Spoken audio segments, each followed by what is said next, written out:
নমস্কার বন্ধুরা, সকালে জলখাবার প্লেট রেডি করছি। প্যাকেট কেটে 2 পিস ব্রেড বার করে নিয়ে মাঝখান থেকে পিস করে নিলাম। দুটো ব্রেডে 4 পিস হলো। এবার গ্যাসের ওভেনে তাওয়া গরম করে নিয়ে 4 পিস ব্রেড আমি সেঁকা করে নিচ্ছি। এপিট ওপিট ভালো করে সেঁকে নেব। তারপরে এক টুকরো করে বাটার দিয়ে এপিট ওপিট আবার ভালো করে সেঁকে নেব, মুচমুচে করে, যাতে খেতে টেস্টি লাগে। তারপরে যখন ভালো করে সেঁকা হয়ে যাবে, একটা প্লেটের মধ্যে একে একে সব ব্রেডগুলো, বাটার ব্রেডগুলো আমি তুলে নেব।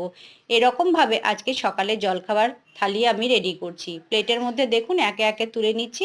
এবার আমি এটা পরিবেশন করব সামান্য একটু মেয়োনিজ দিয়ে। এখানে আমি তন্দুরি মেয়োনিজ দিলাম, তার সঙ্গে দিয়ে দেব এতে আরও কিছু অ্যাড করব। দিয়ে দিলাম একটি কাঁঠালি কলা, তার সঙ্গে দিয়ে দেব 2 পিস শসা, আর দিয়ে দেব গরম গরম জিলিপি। আজকে সকালের জলখাবার থালি কেমন লাগলো বন্ধুরা, অবশ্যই জানাবেন। ভালো লাগলে লাইক করবেন, সাবস্ক্রাইব